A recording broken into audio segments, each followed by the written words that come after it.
We have an issue. We're not live, I don't think. Did it go live? I don't know if it went live or not. We might have an issue, folks. I don't know if it ever went live. It's live. Did it? Okay, it did. Never mind. We're live. We got caught up a little bit. I'll cut that out in post. I got a message from one of my folks saying that we were not on the air, but it was just something with my laptop. We seem to be good. But let's get back to the discussion. We were talking about Rutgers Camden.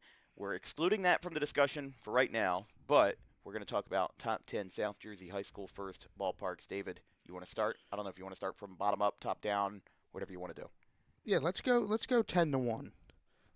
At number 10, before I say my list, for most of these are places we've been. We haven't. So if your high school is not on here, don't take it for. Don't come at us because we haven't made it to every place yet. Yeah, you have some places on this list. I think you have two that I haven't been to. Actually, Yeah. three. Yeah, you have three I have not been to either. Um, so for my number 10 pick, I have Ocean City. It's right in the middle of Ocean City, close to the beach. When I was there, we played the game. It was a playoff game. We were the 16 seed. We lost. Guess where we went afterwards? Manco. We took a pizza trip right to the boardwalk. Could walk to the boardwalk from the baseball field. It's a good venue, and I really enjoyed going there. Yeah, I think I Ocean City's one that I haven't been to be honest, but I just know that from the charm of Ocean City that it's probably a really good place. I would say the only other stadium that's like that is Point Pleasant Beach because I mean that's not South Jersey, but you Yeah. get my point. Is that we were there for a football game earlier this year, and what I could do was from the press box at the top of the bleachers at Point Pleasant, you could actually see the Ferris wheel for the Point Pleasant boardwalk.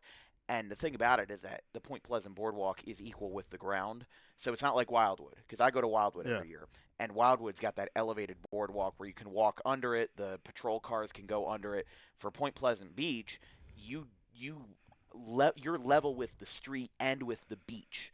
So it's interesting in that way. It's a little bit smaller, but that's interesting though that Ocean City's that close. I would imagine it is because there's Cary Stadium there as Yeah. well for football. Yep. Battle at the Beach, all those photographers that take great shots there. They have pictures of the Ferris wheel in the background and the boardwalk. I mean, it's just so picturesque in Ocean City.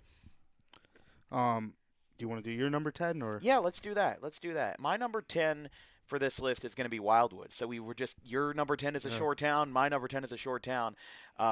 It's a field that I've never covered a game at, but I've been there in my vacation. Sometimes I spend 4 to 5 days a year down there in the summertime, and people have their gripes about Wildwood. I think that people maybe chalk it up to being like the party town of South Jersey. Ocean City's a lot more like family friendly, but Yeah.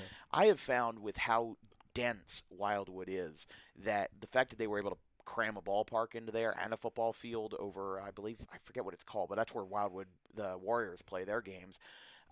For their baseball field, it's really neat. It's really interesting how it's right near the convention center and it's able to kind of have all those views in there. If you were maybe a little bit higher up, you could see the first pier.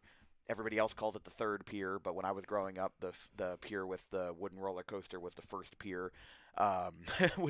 that was really funny when I realized that a couple of years ago. They were like, "Which pier do you want to go to?" And I was like, "Oh, I'll go to the first pier." And then I'm like, "This is not the first pier." I had it backwards because where we were when I was growing up, and I'll keep this tangent short. We always went camping in Cape May, Yep. and we had this like little pull-out trailer, and it eventually just became a standard travel trailer. But we would go to Wildwood, and we would have to park right in front of the convention center. So we would start at the convention center and then walk the other way. Yeah. But everybody else would get on at the other end of the boardwalk, and they always called that the first pier, which is the one that has the Great Nor'easter on it and the drop tower and everything. But Yeah. I always called the first pier the one with the art box and the basketball hoops and the go kart track. Well, yeah. It depends which way you're coming It from. depends on which way you're coming from. Yeah. Apparently, 95% of people that I have ever met say that that is the first pier. I didn't even realize that. But yes, Wildwood is a very interesting venue, and that's why I have it number 10. Uh, Number 9 now for me, it's Bishop Eustace. It's right on Route 70, and I think that's why it's at my number 9. That short porch in right field, it reminds me of Yankee Stadium. A right-hander, left-hander can hit it out easily there, and You better hope if you're driving on Route 70, you're not getting hit. That's funny. I was driving on Route 70 the other day, and I thought I passed by Bishop Eustace, and they had the fence up and everything. It's only 3:15 to right Yeah. field.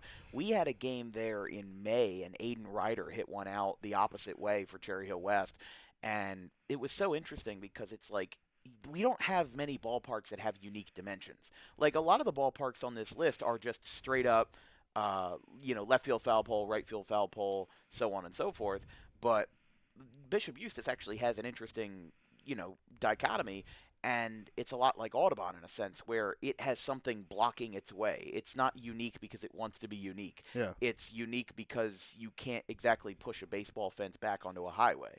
I do like that though. I do like the fact that it's easy to get to. You have the Pennsauken, the Cooper River right next to it. You can't really see it from the ballpark, but if you're at their football field, Yeah. you can see it. And when you're driving in and out, you see the Cooper River. We were there I can't remember what year, but there was a game that we did there during one of the regattas that was going on at the Cooper River Park, and I was fascinated because there were all these schools and prep academies from up and down the coast that were meeting at this little river, and we actually had to get our press passes checked for a random April baseball game because there were so many people that were driving into the Bishop Eustace Prep Academy to Yeah. park illegally as like last ditch overflow parking that they ended up having to say, "Oh yeah, you're here for the baseball game? Sure, go in."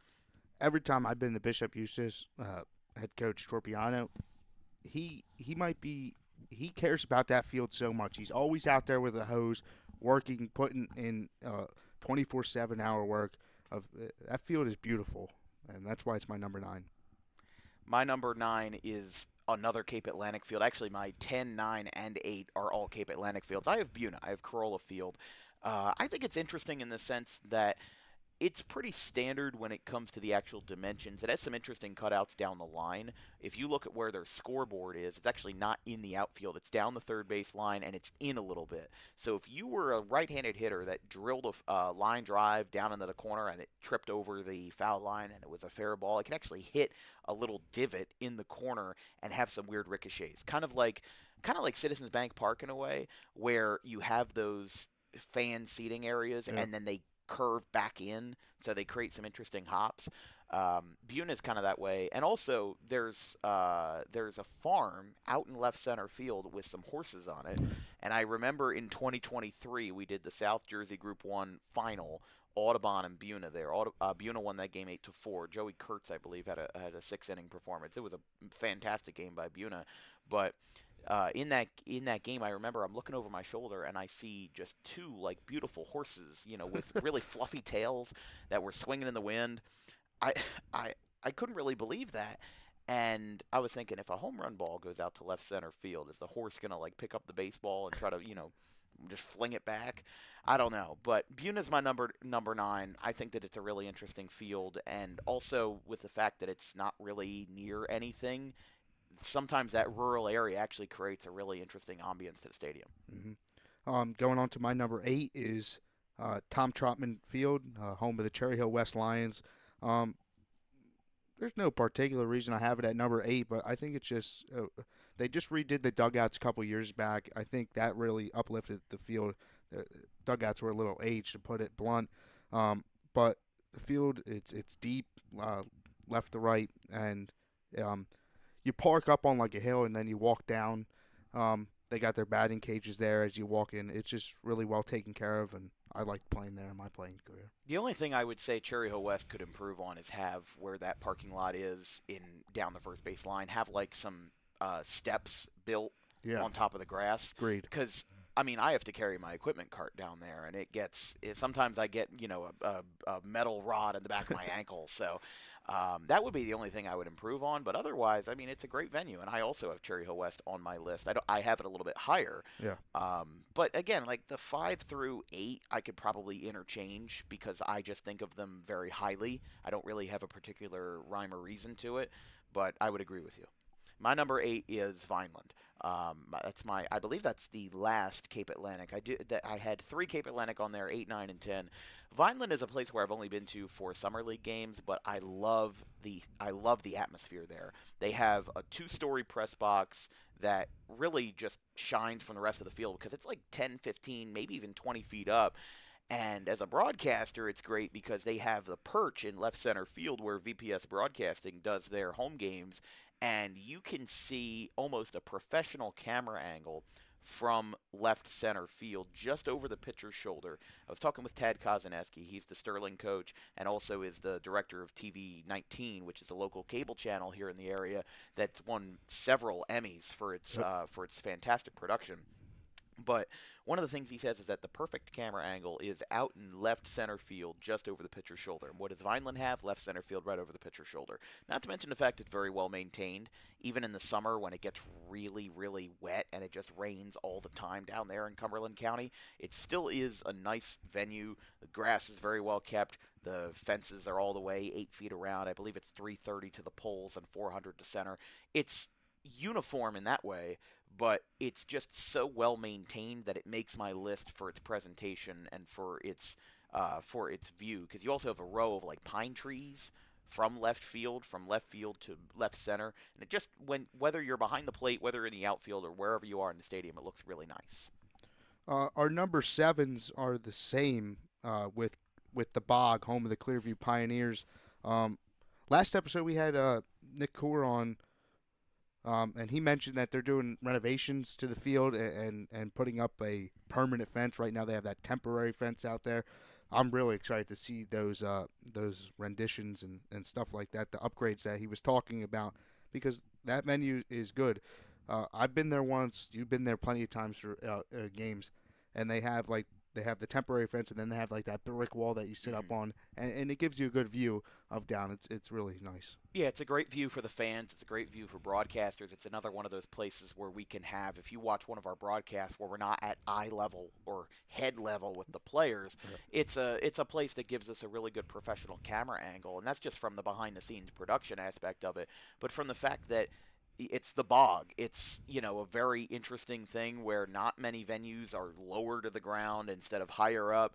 It's really interesting, and it's another one like Vineland or Buna where the presentation is really nice. I love the wall of bricks in the outfield, and I'm curious with this temporary fence if those fences are going to get moved in a few feet, because with the temporary fence, they were playing it a little bit fast and loose. Like, I would have said move the temporary fence in 5 feet, because you don't know if an outfielder is chasing towards that wall, he's going to crash into the temporary fence, and how much runoff does he have before he gets to a brick wall? The brick wall is really picturesque, though. The trees, the Gloucester County forestry back behind there, all of Mullica Hill is really beautiful. The drive there is really nice. It's there's not a lot of it. You do have to walk a bit to get there. But the funny thing is that Nick Coor told me, and I might have been their athletic director as well, that told me that field was reversed. So the field that you see on the way in, that is currently their JV field and has a full scoreboard, full dugouts and everything, and is higher up on the ground, actually used to be their varsity field, and then that field that was lower used to be the JV field. And then they made renovations to it, and they said, all right, well, this is now the varsity field, this is now the JV field. So you could arguably say that might be the nicest JV field that all of South Jersey has, because it used to be where the big boys played. Your number 6. My number 6 is one that you said off air that you don't know if you agree with. It's Joe Barth Field, where Gloucester Catholic plays their home games. I put it on my list because of its uniqueness, but you told me uniqueness doesn't mean that it's a good field. But I like it. You hit a ball, you could run for days. It reminds me of JT Remuto's inside the park home run, where he just kept running because Acuna just sat there. But it's a unique field, and I think that's why it's on my list. Well, I have 2 things, because you brought up the JT Realmuto home run, which I believe I've told you I was in line for food when that happened, which I'm still not happy about. The only Phillies, or the only postseason inside the park home run in like 20 years, and I missed it because I wanted a hot dog. But I will say that as much as I am a fan of Gloucester Catholic and the fact that we love to cover them, and they seem to have that reciprocance, or not reciprocance, but they seem to reciprocate the appreciation for us covering them. I'm not. I wish their ballpark was taken care of a little bit better, not by the coaches, not by the Yeah. players. It's just in a bad spot. Now, if you're Gloucester Catholic, I can't really blame you because you're not like Bishop Eustace where you don't really have a full campus. If you've ever been to GC for a high school basketball game or whatever it may have you, it's a very small campus. When we cover basketball games there, we have to get there 2 hours early in the middle of Gloucester City, and it's not that it's a bad area. It's not a bad area at all. It's just tight. It's crammed. Their soccer team plays just off of the RCSJ campus, 20 minutes off campus. Yeah. The GC baseball field probably about 5 to 8 minutes off campus, which isn't that bad. But anything that's off campus is going to get point stock. And for uniqueness, I mean, I'm not going to be as harsh about it, but I don't really love the idea of just a ballpark being 470 feet to center field. True. I think that they should at least build a temporary fence from where the permanent fencing ends, where we stand. It's probably around 330 on the right field pole. It juts out and then juts in towards center field. Build a temporary fence and connect it with where that, I believe it's a church out in left center field. And you can make a ballpark that still has interesting dimensions while also not basically, I mean, Gloucester Catholic has, we're going to talk about it in a minute. They have three rather, of the top 10 players in the class of 2026, and I don't really see scouts at their home games because they want to see them on the road in a ballpark that's not 470 feet to center field. The mound is flat. I think that there could be some renovations used to that. And again, that's just my personal opinion. It's not anything against Gloucester Catholic personally because we still love covering their games and the uniqueness is there. But I was told a reason, I believe a year or so ago, about why they can't put up a temporary fence. I think it has something to do with the city or the township or the borough, whatever. But if I had control over everything that has to be in terms of South Jersey baseball, I'd make that happen because it really is it really is a nice place to be. You've got 130 back there. You've got the Brooklawn Water Tower. If you're in the middle of the game, you get hungry as a fan. You can go to Gitano's. They've got great pizza, great cheesesteaks. And it almost feels like they are the snack stand of Gloucester Catholic because you can just walk right there. We did a whole bunch of Thank You Classic games. I think we did 4 in a day. And I remember I loaded up on a lot of pizza during that day back in 2024. But while I disagree with you putting it in the top 10, I understand why uniqueness plays more of a role because there aren't that many ballparks in South Jersey that are unique. My number 6 is the Joe Hartman Field in Eastern. And now that's another unique field. It's not unique in terms of dimensions, but it's unique in terms of that turf and grass mix that they have. Not to mention the fact that it's kept up very well by the program. Rob Christ is a great head coach. We just saw Logan Dawson get drafted in the 16th round by the Phillies. Not many times does a South Jersey player get drafted out of high school these days, although we may be seeing that more in the coming years. My point is, though, is that Eastern takes a lot of pride in the program. They've got a lot of great facilities in general, and their baseball field is just another one of them, and I love seeing games there. Agreed. Playing there, we played there. I actually have a funny story. We played there in the hail. Really? It was hailing. We got in one pitch, and the game was over because it started hailing. They didn't think to forecast that before the game? I don't think it was in the forecast. I don't. It was crazy. It was a fun experience. I remember our players were eating the hail and stuff like that. But you mentioned the turf and the grass. I wish it was all turf. I'm not a fan of that turf grass. It creates some weird hops when it goes from the turf into the outfield. That's why I think that's my main reason why I think it was all turf or dirt and grass like a normal field. But it's a good pick. It is unique with that. Their dugouts are nice and stuff like that. Yeah, I mean, just, again, great facilities. We have so many fields in South Jersey that are just, it's a diamond in a field, and you've got a temporary fence from pole to pole.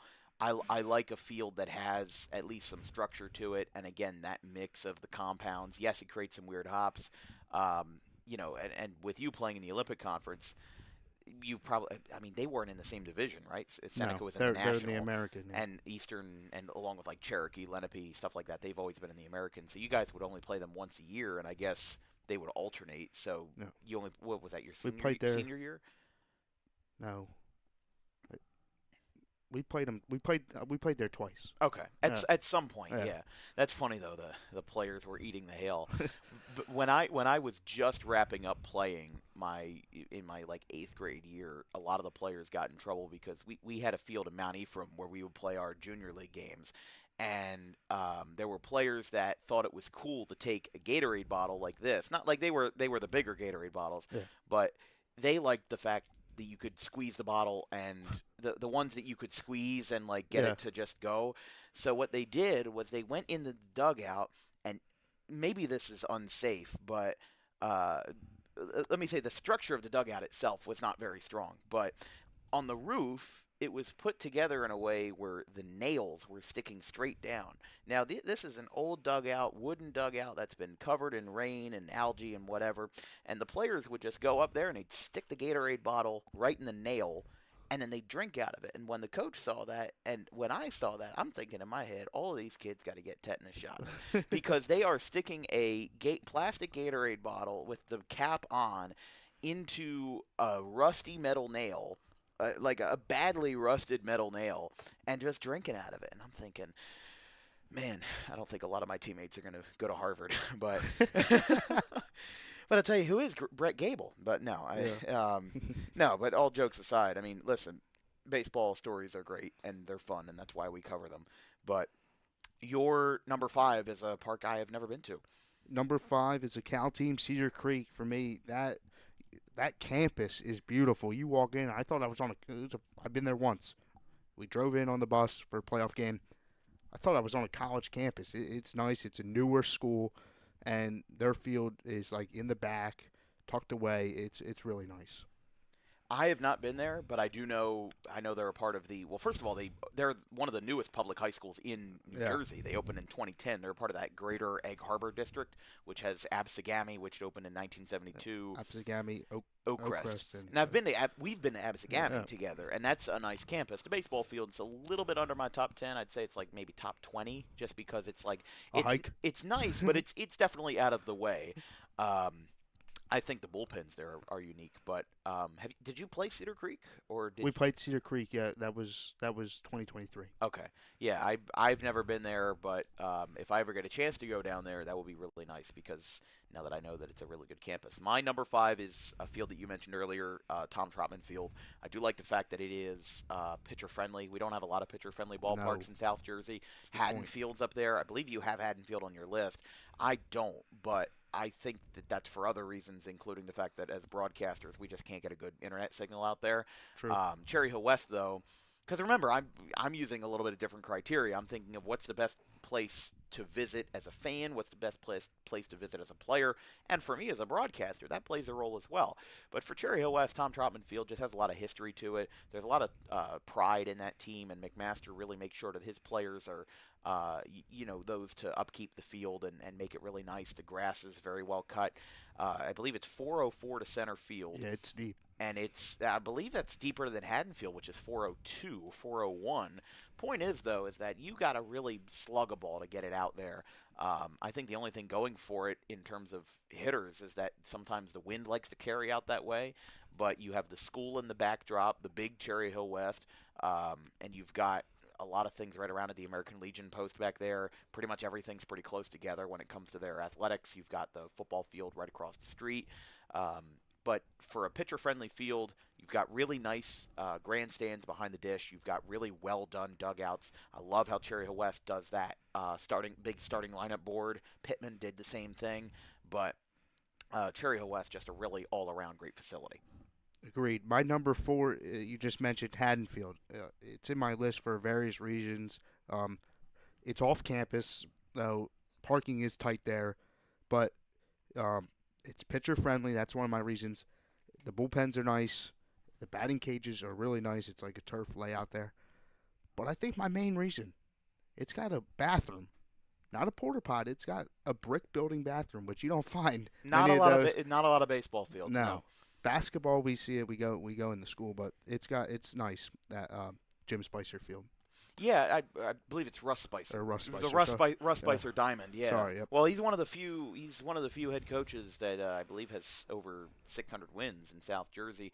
In the club with Bender, Haran, Ware, those guys. But I'll tell you this: Haddonfield, again, the only thing that wouldn't put it in the top 10 for me is the fact that it just doesn't have a lot of good internet service, which as a broadcaster holds it back for me. Again, nothing against them; they're a great program and a great field, but yeah, no, the fact that there is an on campus or on facility bathroom there is great. Instead of having like the only thing as well, I've seen some summer league fields that have that. Yeah. Like Vineland, for example, has one of those. It's not the same, and it's like not a brick building, but it's like a structured, actual facility. Ed Varick Field in Burlington Township. That's not where Burlington Township High School plays, No. but it's a little community park. We've been there for the Burlington Township Pirates of the Tri-County League. But I would say yes, Haddonfield is a very interesting place to be. It's very well kept. Again, very very nice.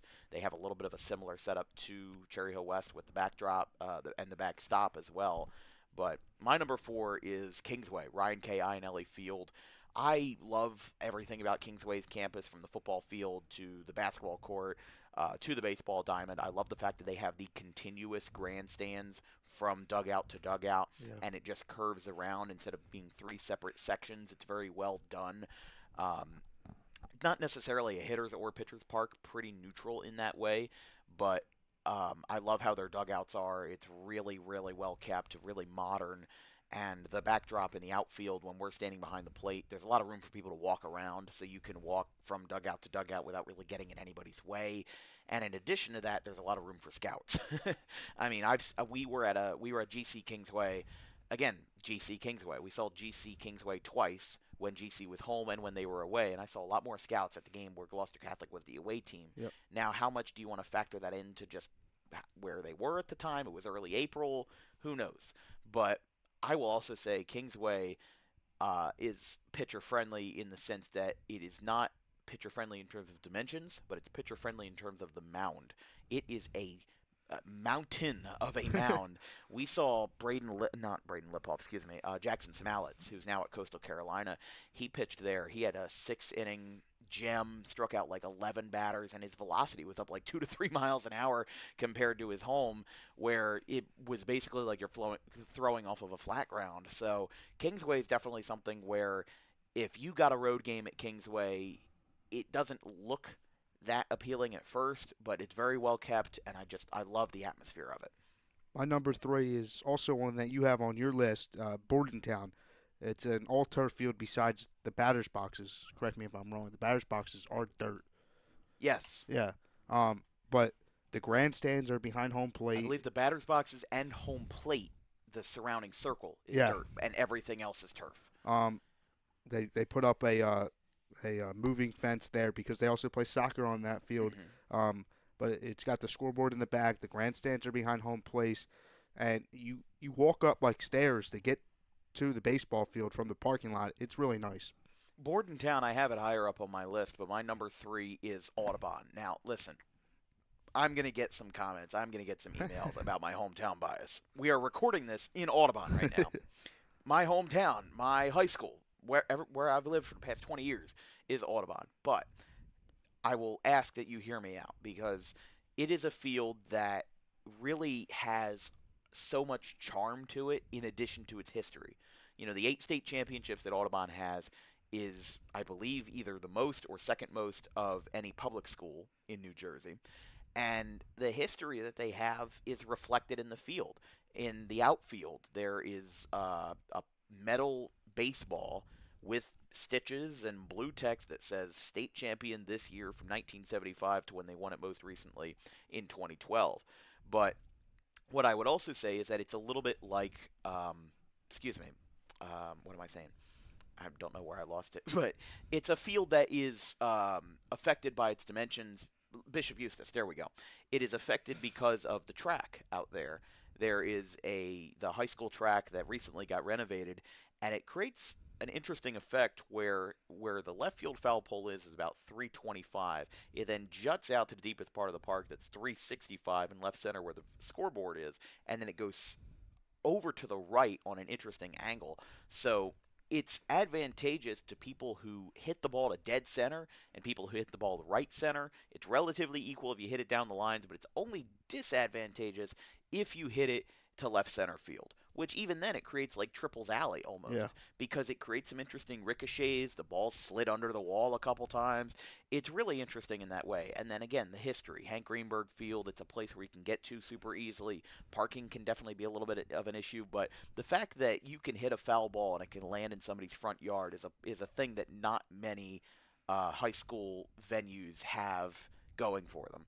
You know, it's not like a lot of places you can throw a football out of bounds and it lands in somebody's front yard. In this case, Audubon, you hit a foul ball, it can land anywhere, and it can land in the community park back behind home plate. It can land again in about 20 different yards, whether you're down the first or third base line. So that's why I like that.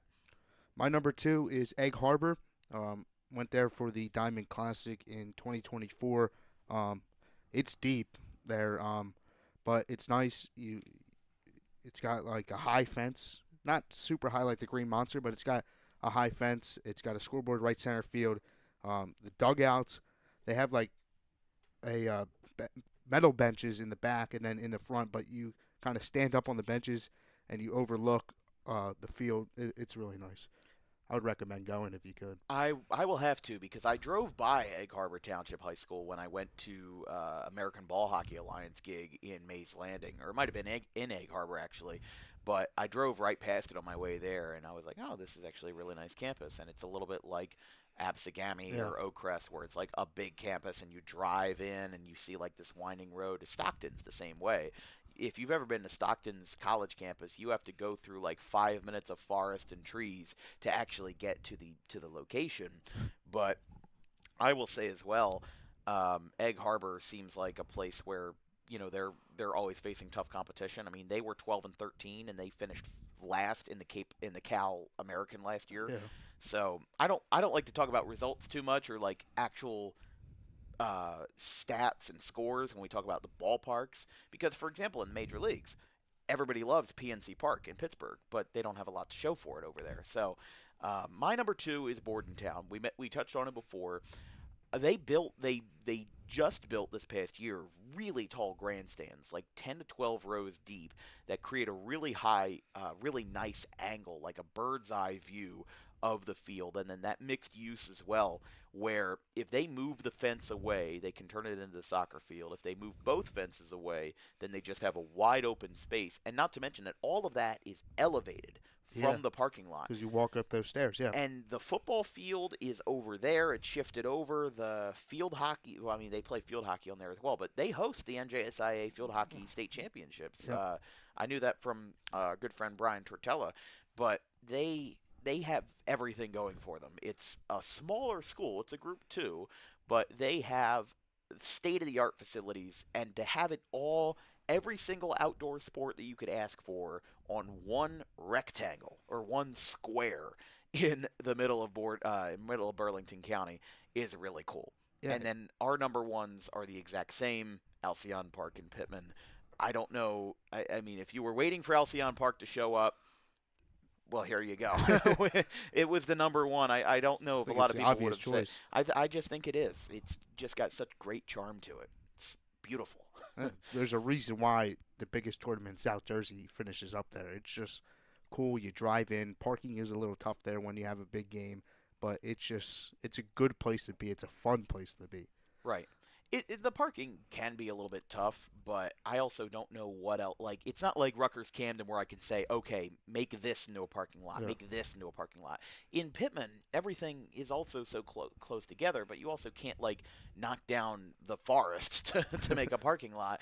You know, we're not evil, but the way that Pittman works, I mean, again, just as such a small school, everything gets hosted there. The Diamond Classic final, not to mention the Summer League final that we work with, the Tri-County League. There's always something going on there, whether it's baseball, whether it's softball, whether it's Little League baseball, or even soccer.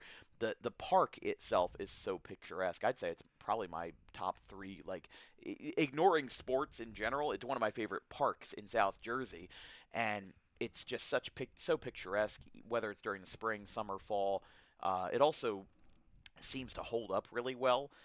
They have done a really great job. Pittman Public Works, the town manages the field. So we've seen sometimes during the summer when it'll pour rain, every game is canceled in town except for Alcyon Park because they will have everything under control and that field will hold up super well. But your final thoughts on that, on your entire list, and I'll give mine on my entire list before we move on.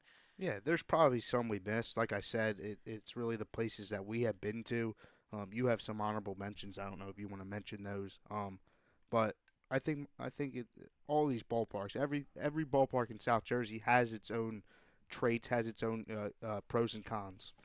My honorable mentions, I will touch on those very briefly. I have five. I have Collingswood, Knight Park, another one that's a little bit like, a little bit like Vineland, where it's in a really dense park, except Vineland's is on their high school campus and Collingswood is across the street from it. So, again, it just makes a really interesting environment. Gloucester City, J.A. Lynch Field, or excuse me, no, Jim Kelly Field, they have a really interesting right field porch, a little bit like a short porch, but the fence is a little bit taller. It's another one where you can hear the hustle and bustle of the city behind you, and as well, Doan Academy in Burlington, New Right Jersey, under the bridge. right under the bridge. It's a mini.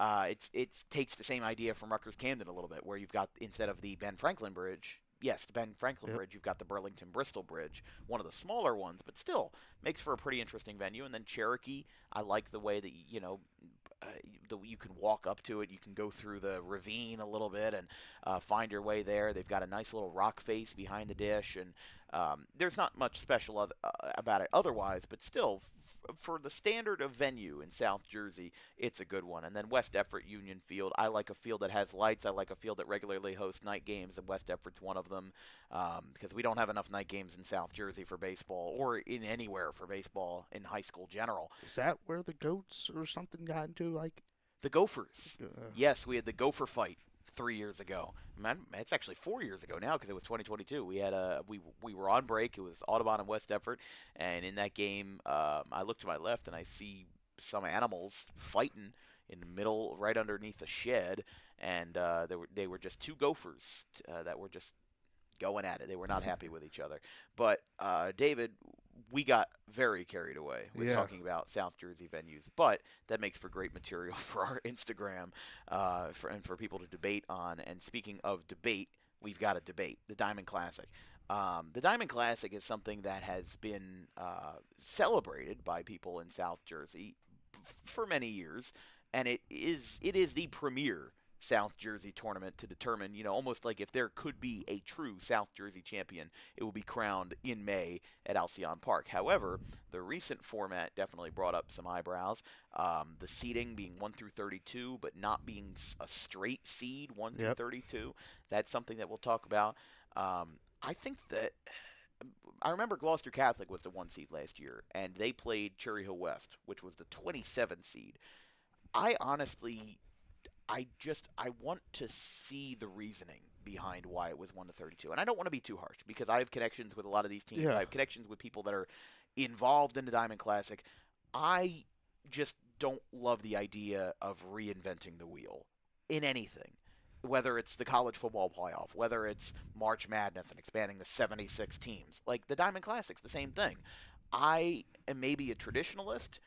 I'm fine with 32 teams being in. It allows for more opportunity for teams to get represented on a bigger stage, but I think we just got to fix the seating. agreed. I like the 32 teams. It gives way for maybe matchups you won't see, which we'll talk about later, like non-conference matchups we want to see. But I'm confused as why it's just not seated straight to 32. There's like 40 coaches that like work on this. I think around South Jersey. Mm-hmm. I think it's a good tournament. It's been going on for 50 plus years at this point. It's the Um, 51st last year. This will be the 52nd in 2026. yeah, I think it's a good tournament, but it needs work. Yeah, and that's the one thing that I don't want to see happen is to have this tournament be ignored or have less prestige because of the format. You Hmm. don't want people not taking this tournament seriously because of how the format is.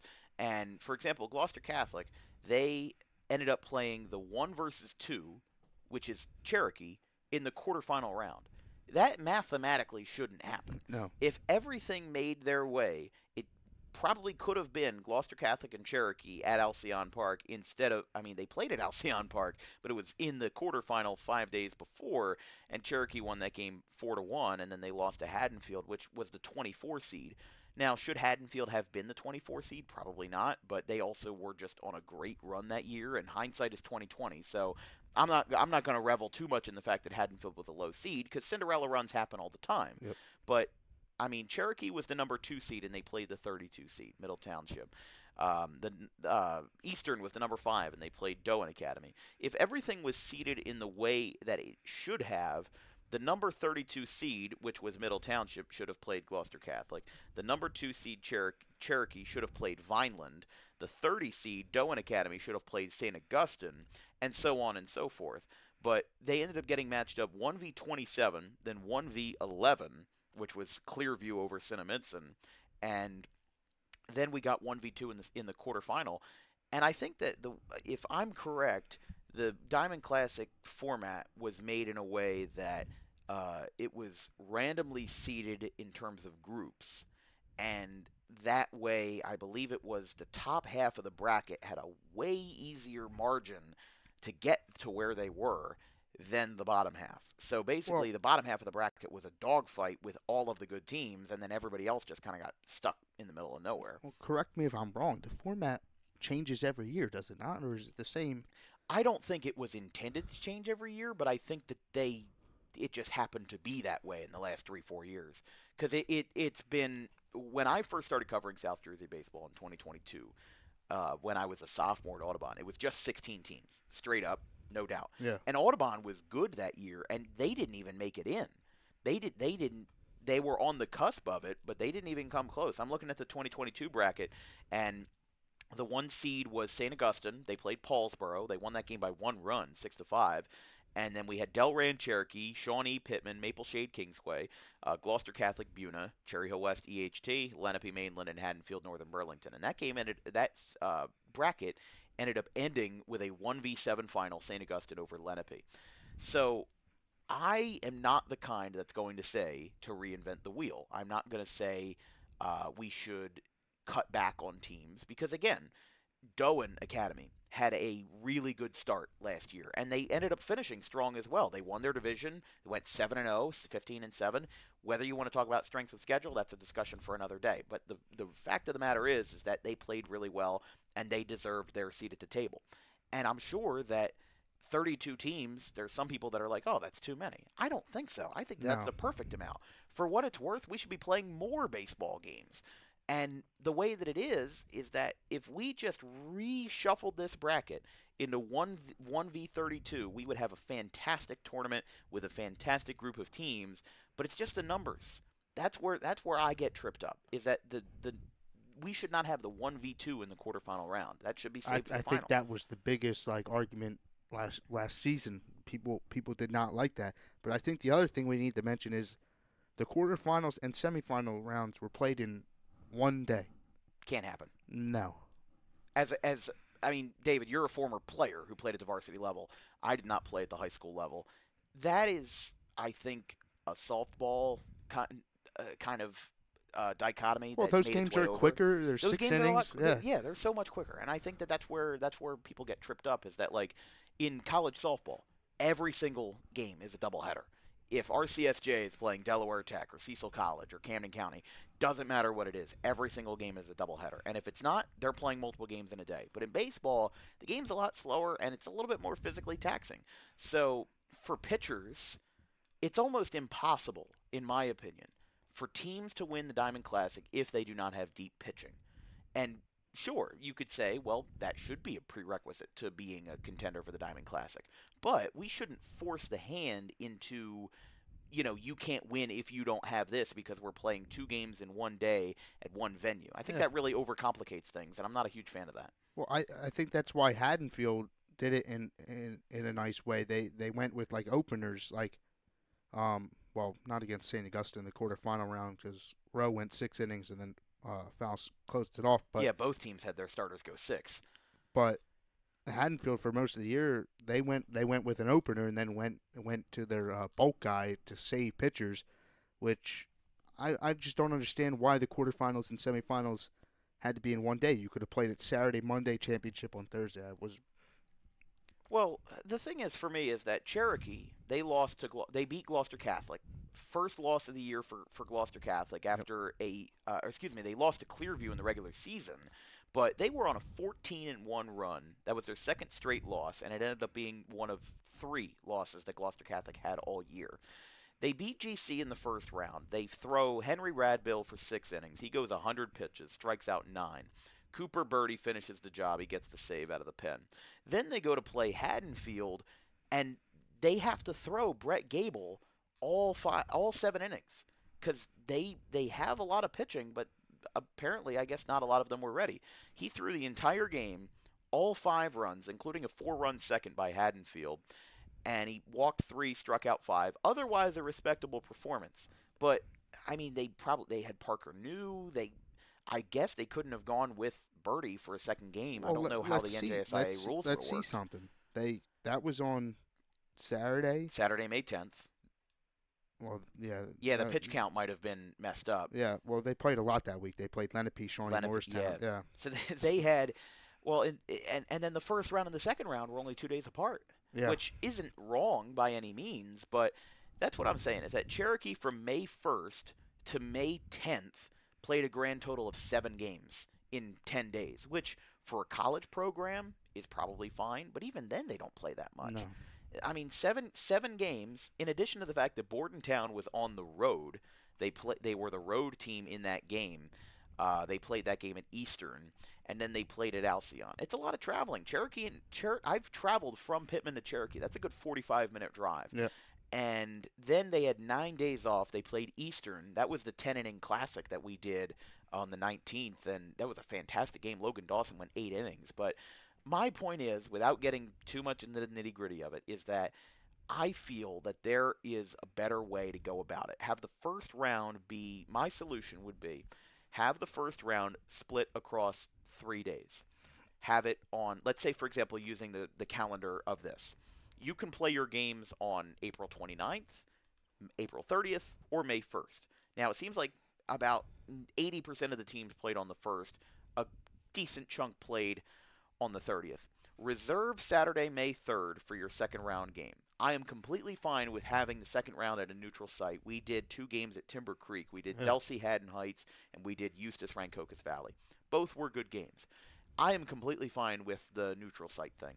But what they should do is they should have the quarterfinal on Saturday the 10th, the semifinal on Monday the 12th, and then have the championship round on the 15th. Now, you'd probably have to work with Alcyon a little bit to make venues work because you could probably host a game at 4 and a game at 7. You could probably make that happen. But the fact of the matter is that the baseball schedule is wide enough to where it is possible to work that out, especially for a Pittman team that only has 4 tri-county divisional opponents, Salem, Pennsville, Wildwood, and Clayton, because Salem Tech doesn't field a team. You could probably make that work. And again, that doesn't even go through Pittman. That goes through the city. So maybe there's something I'm missing. I'm probably missing something in terms of logistics, and I'm probably going to get emails in terms of, oh, you're saying this wrong because, you don't know why we had to do it this way. Listen, I am not here to beat the Diamond Classic down. No. I want the tournament to succeed. It's been around for 51 years, and I want it to be around for another 51, if not more.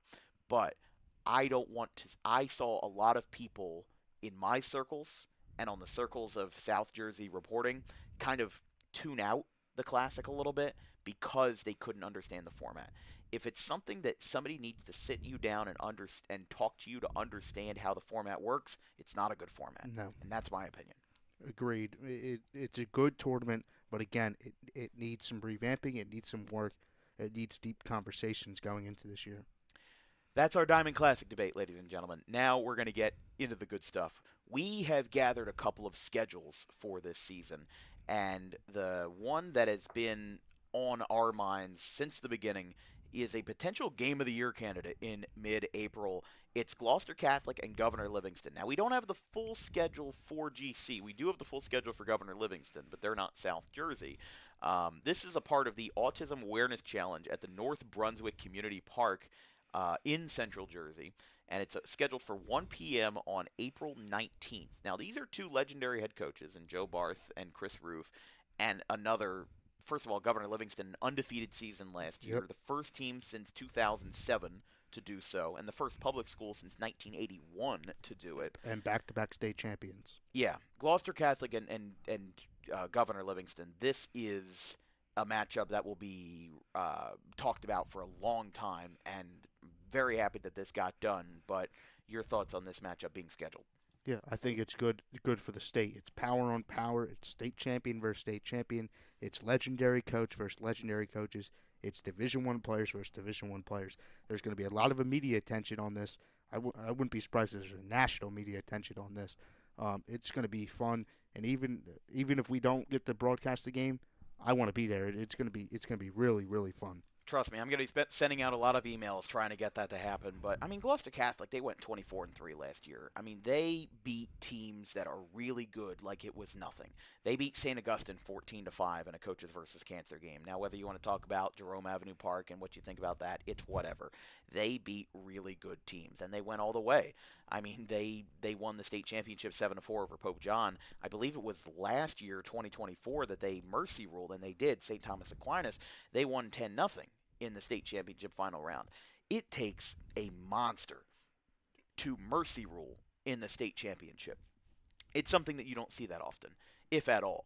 But Governor Livingston is right up there with them. And, you know, I'm looking at their non-conference from last year. They played the Hun School. They played Del Barton. They played Northern Burlington. I want to see that matchup happen again. Yeah. They played the Ranney School. They played Stony Brook in New York. They traveled. And yes, Catholic schools and private schools probably have a little bit more leeway in terms of what they can schedule, and they're probably not held back as much, but that's what makes this matchup fun. Gloucester Catholic can go up to Central Jersey, up to North Brunswick, and make this matchup happen because it really is going to be a cinematic game. Well, I see people in my circle say Gloucester Catholic doesn't challenge themselves enough because they play in the Tri-County. That's not true. They played Hun. They played, like you said. And the Tri-County Conference is not a bad conference at all, so no. I don't know where that argument would come from. They played Clearview. They lost to Clearview. Yeah. But they do travel a lot, and like you said, I think the private schools, they do have a little bit more leeway with that. They have more money, obviously. They can do more stuff. But this Gloucester Catholic Governor Livingston game, it's on my calendar. Absolutely is. It will be on mine as well. We're going to talk about some Gloucester Catholic players as well, as we do have prep baseball rankings from 2026 and 2027. There are 4 South Jersey prospects in both classes from 2026 and 2027. These rankings, again, courtesy of Prep Baseball New Jersey. Cooper Birdie tops the list for the class of 2027. We talked about him in the last episode back in late November from his decommitment from the University of Tennessee. But 3 Gloucester Catholic players are featured in the class of 26 rankings. Those would be Guy Lynham, Braden Lipoff, and Noah Danza, all 3 Power 5 commitments from the class of 2026. Lynham tops the list ahead of Jason Malbert of DePaul Catholic and Sean Logie of CBA. And then lower on the list, we have Alex Weingartner of St. Augustine, Braden Lipoff of GC at 5, Noah Danza of GC at 6. Hunter Brown of North Hunterdon is in the 7th slot. He's committed to Penn State. And then Sal Garcia of Del Barton, Mickey Gilligan of Passaic Tech at 9, and then J.C. Pacheco, another DePaul Catholic player, at number 10. This 2026 class is what's going to be maybe the one Gloucester Catholic team that could rival those teams of the the late 2010s before Dennis Barth came back in 2020. It was a discussion I had with my good friend Chris Baker a few months ago, many moons ago, of if the 2019 or 2018 GC teams could beat the teams of today, and we said yes. This 2026 team could be the one to really have maybe the best run at like another Governor Livingston season. Just all, off the wall, pound for pound energy that really can't be matched by anybody else. Agreed. Well, they have 3 of the top 6 ranked 2026 guys: Lynham, Lipoff, and Danza, 1, 5, and 6. Having those in one lineup, come on now. Yeah, that's an all-star team right there. Those 20, that's like a fantasy draft. those 2010 teams that you're mentioning, those were good teams, but 2026, I'm looking forward to the Rams season. Even though they've been good in recent years, I think they're going to put it over the top this year. I'm curious what the Rams are going to do at first base because they did graduate Jack Mostero. He's now at RCSJ Gloucester, three-time national champion. But they've got such a deep roster that I don't think that it's that much of a concern. I don't think it matters that much. You know, like the only position where they had a batter hit under 200 last year was Sal Marziani. He graduated last year, and he hit, I think, just under the Mendoza line. But still, that's 8 out of the 9 positions that were full of just fantastic ball players that really lit it up. I think Mike Angelo is going to have a nice, good breakout season. He was a freshman last year, and if you can start on Gloucester Catholic as a freshman, you're going to be something special. Their pitching was the best in South Jersey, a 1-flat ERA. Sal Marziani was definitely one of their best pitchers. If he wasn't in the outfield, 1.21 ERA for him. Jackson Smallett's now at Coastal Carolina. They did graduate a good bit of their pitchers, but again, if you're Gloucester Catholic, or if I'm an observer of Gloucester Catholic, I'm not really concerned with where they're going to go because it's just like they keep reloading and reloading over and over again. I don't think they're going to have many issues. Agreed. They're so well coached over there that I don't think it's wearing them that much, and they're going to look to win another state championship. Dennis Barth is kind of like the Kurt Signetti of South Jersey baseball. I don't know if you watched that Alabama-Indiana game yesterday, but it was one where I remember they did a camera cut of Signetti up 35 over the great, crazy good Alabama Crimson Tide, and Signetti's just he's got like a grimacing look on his face. Job's not finished. The job's never finished. He's gonna do it in the national championship too. He's gonna just have a stone cold look on his face when he's playing the Oregon Ducks, and you can save that. You can save that clip for later when I get it right. But looking at the rest of these rankings, 2027 was another one that was interesting because 2 of the South Jersey picks are uncommitted. Cooper Birdie was previously committed to Tennessee. He decommitted after Tony Vitello left. They have Finian O'Loughlin in the 2 spot. He's an outfielder from Del Barton, committed to Alabama. An interesting pick for me, Michael Ficchetti, Cherry Hill East right-hander. I didn't get to see him last year. I've only got to see him in like recruiting videos, but he's a Virginia Tech commit that really has a nice fastball, and he's going to be under the radar, I think, going into his junior year, even though he's number 3 on the list, just because East isn't a program that in the Olympic Conference has had all that much success in recent years, but I think that they're finally going to be able to get something going here in 26. Yeah, Ficchetti, I saw him when he was a freshman, now a junior, and no disrespect, but his command, his velocity was down. He's a freshman. He's just getting used to high school baseball, but he's improved so much, and he deserves that Virginia Tech commitment. He throws hard. His off-speed works well. Cherry Hill East, I think they could be good in the Olympic Conference. They play a really tough schedule in the Olympic with Cherokee and Lenape, and who else is in the American? Cherokee, Eastern, Lenape, Eastern. RV. Yeah, they play a tough schedule. And but Shawnee. No, Shawnee's in the other one now. As of 2026? No, last year. Oh, okay. I have 24-25. I have Shawnee in the American with Cherokee, Eastern. Oh, maybe you're right. Yeah. I'm sorry. No, you're good. You're good. Yeah. You're good. No, but I mean, they had a great 1-2 punch last year with Austin Hanney, who made the rare transfer. I don't know if it's rare, but I hadn't heard of it before, from West to East. Through no hitter. Yeah, he did, and he had 58 Ks last year. Ficchetti had 62 as a sophomore. I mean, he commanded the best ERA on the team.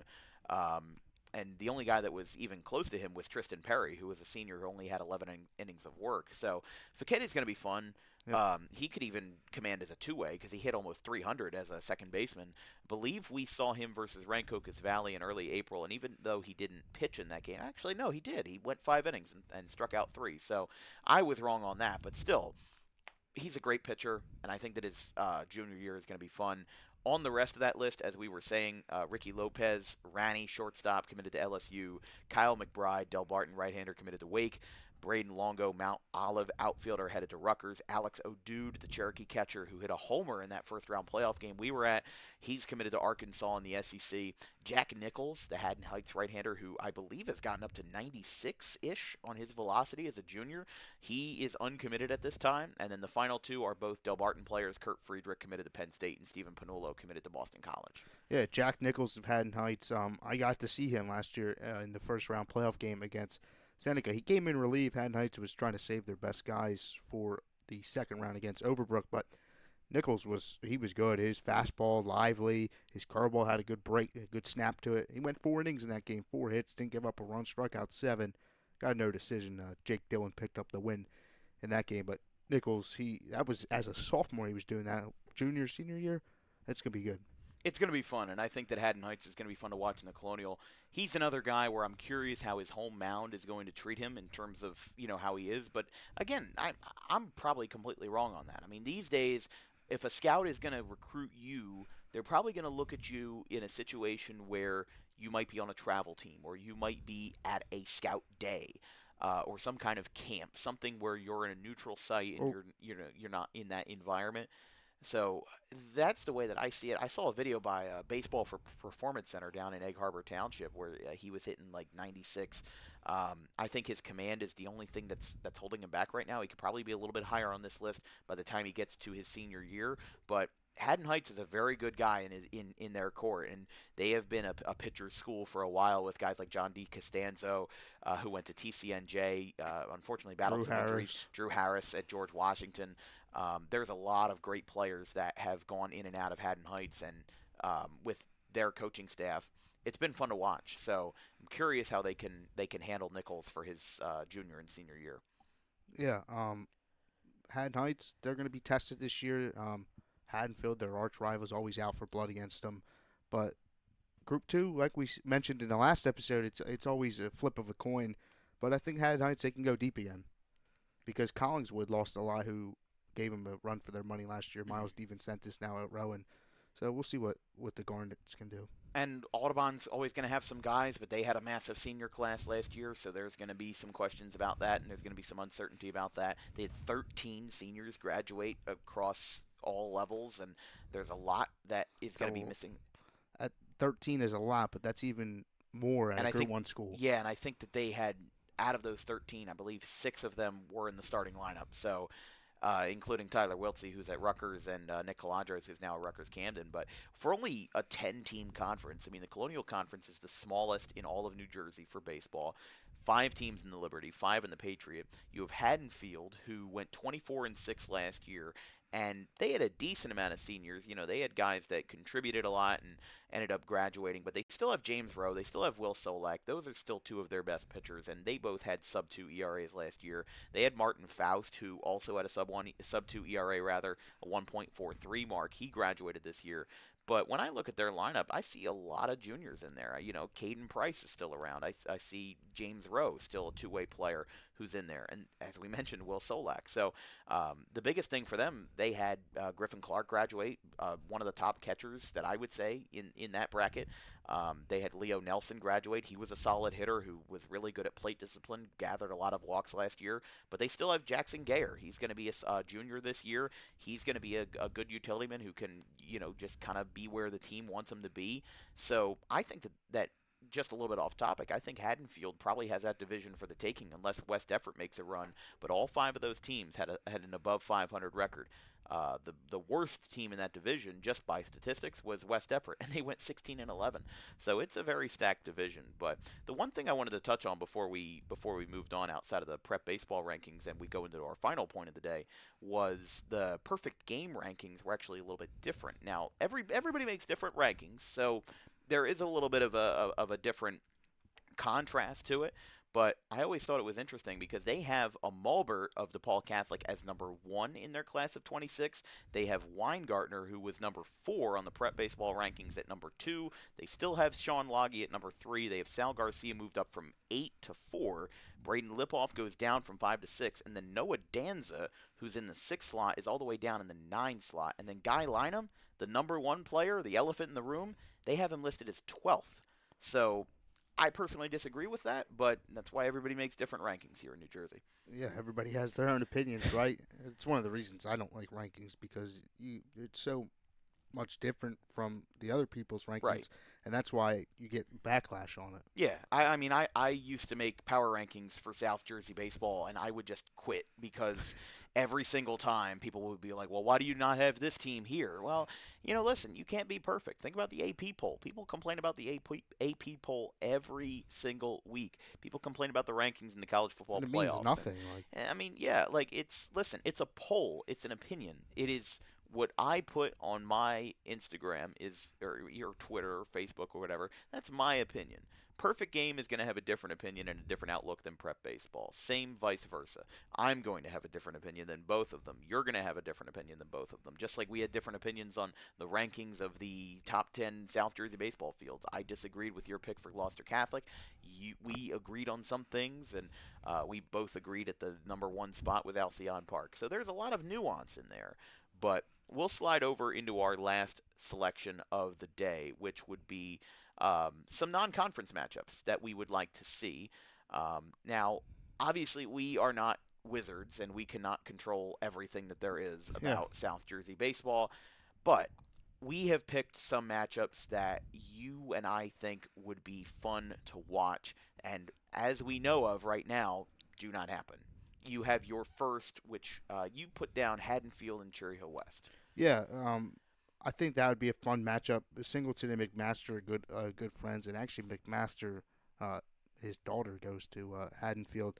But it's two good teams, two teams that have had lots of success in the recent years, and why not get a good matchup between friends and good players? Yeah, Haddonfield, or as far as I'm concerned, McMaster, we interviewed him a while back when I had the Dan Wilkins show, and he talked a lot about it when he met Nick Sirianni, and he would use a lot of that inspiration because he and Sirianni both live in Haddonfield, and he ran into him one time. I believe Sirianni's kid was on the baseball travel team or the Little League team that he coached. Yeah, I believe that was the connection. That's right. Yeah. So it was interesting, but again, that's a personal connection that could make for a really interesting game. Not to mention the fact that both teams are really good, and it could be a nice pound-for-pound matchup. Obviously Cherry Hill West lost Grant Fournier last year. They lost a decent amount of their pitching, but they still have a decent amount of guys coming back. And for Haddonfield, we've mentioned it like a broken record. Solak and Rowe going to be probably their two best pitchers outside of Martin Faust, who graduated. So there's a lot to like about Haddonfield and Cherry Hill West. One of the matchups I put down was a Group 1 matchup between Shalleck and Point Pleasant Beach. Now, Shalleck is losing a decent amount of guys, but so is Point Pleasant Beach, and they have both had a lot of history in recent years. Shalleck won their first sectional championship in South Jersey Group 1 last year, their first in 33 years, dating back to 1992. Now, they lost to Middlesex in the state semis, but Point Pleasant Beach is a team that in Group 1, they are always one to be a topic of discussion. They'll win like 15 to 20 games pretty much every single year, and they'll always make a good run in the bracket. But I think that it's a team that could really compete in a good pound-for-pound way.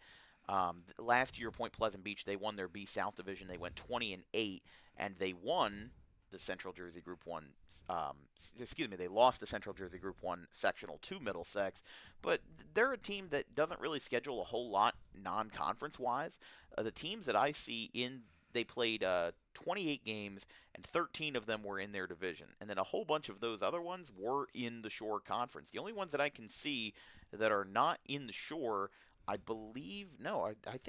think every single one of their games, because Donovan Catholic is in the Shore, Jackson Liberty, Brick Township. I mean, I guess the Shore Conference is so big that they can. Well, it's got, three different? Or four? I believe it has four. Yeah. They have the A, B, C, and D. And then for baseball, they also have the Coastal Division, which includes like Keensburg, Long Branch, really small schools like that, Keyport, Asbury Park. But they didn't play a lot of, if any, non-conference teams. They did play a handful in 2023, but at the same time, I'm just thinking that if Point Pleasant Beach and Angelo Fiore want to get out there a little bit, Shalleck wants to come up to Point Pleasant. Point Pleasant wants to come back to, I believe they're in something. They're I forget what township Shalleck's in, but Elmer. There we go. Elmer and Upper Classic. Elmer and Upper Pittsgrove. That's the ones that we were thinking of. But still, that would be a fun Group 1 non-conference matchup. You could probably switch out Point Pleasant Beach for a whole bunch of other really scrappy, really good pound-for-pound Group 1 teams. It'd be cool if Shalleck went up there. I'd like to see more South Jersey teams going to Central North teams. We see it with Bridgewater, Raritan a lot. Coming down here, they're coming down here again to play Clearview this season, I'm pretty sure. But Shalleck, Point Pleasant, two scrappy offenses, deep pitching for Group 1. Get it done. Another one that I put down was Haddonfield and Egg Harbor Township. That's one that's, an Egg Harbor team that plays in a really tough division in the Cape Atlantic American. Haddonfield plays in a tough division in the Colonial Liberty. It's two teams that are really battle-tested. and Egg Harbor has had to play the best of the best. Haddonfield has had to play the best of the best. So what do you do when you put them next to each other? I think that should be a really good game. This has basically been the Haddonfield episode because we've mentioned them a lot. They're good. But they're good. They deserve to be recognized. And I think maybe in our next episode we'll talk a little bit more about like underrated teams and teams that maybe don't get the same spotlight, because we do talk a lot about the same programs over and over and over again. But that's the thing about South Jersey baseball, is that the best programs play a role in everybody. Group 1s play Group 4s, you're playing the best of the best. Everybody kind of gets cycled around, and when you play a lot in the regular season, there is a lot to like about the teams on the showcase. Yeah, maybe we'll get that matchup in the Diamond Classic this year. It's possible. Yeah. But yeah, Haddonfield, we talk about them a lot because they're good, but I do like your point about let's talk about the underrated teams in the next episode.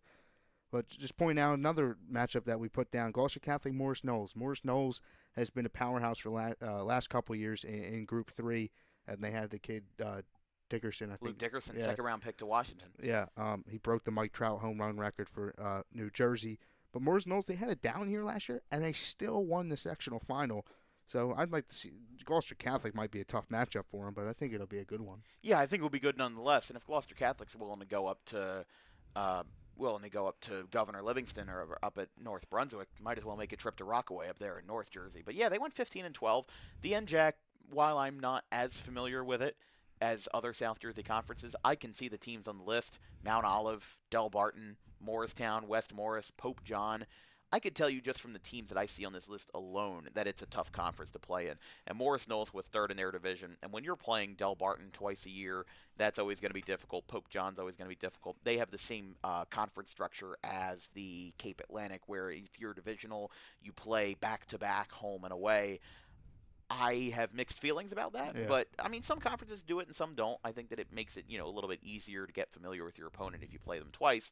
But at the same time, if you play, like let's say if St. Augustine plays Mainland twice at the beginning of the season, I would love to see that matchup when it matters more in late May, when the division's on the line and great playoff seeding is on the line. That's when I'd like to see that more, but we don't have control over that. So do we have any more before you'd like to? I have a couple on my list, but I want to try to wrap things up. Do you have anything else on this list? I don't think so for matchups, no. Well, I think that will conclude this second episode of the South Jersey Starting Nine. We will try to get a guest next week. We kind of recorded this in a bit of a hodgepodge this week because, or this month, I should say. We haven't recorded since late November. We couldn't get a guest this week. We will try to get one for next week or next 2 weeks. I think the next time we will record will be sometime in mid-January.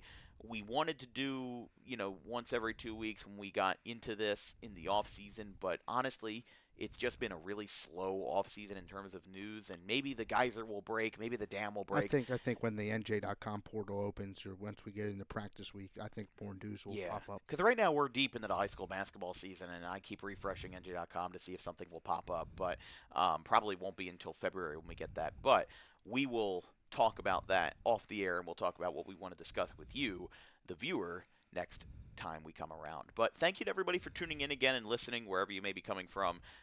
This has been a really nice side project for me, and I think that this is something that I really want to get off the ground, and I really want to get people enjoying this, because South Jersey baseball is something that is worth celebrating, and it's a product that is proven to have results. It's a product that we see a lot of people get heavy recruitment from, and I'm going to say this almost every time, but it's a worthwhile product to cover. So we hope you stick along for the ride as we get into our, I guess you could say, our third episode in mid-January as we wrap up winter break and as we go back to our college classes. But thank you to everybody for tuning in. I'm Dan Wilkins, my co-host David Cohen. We will see you when we see you, and have a wonderful and prosperous 2026. Have a great new year with your family and friends, and may all of your new year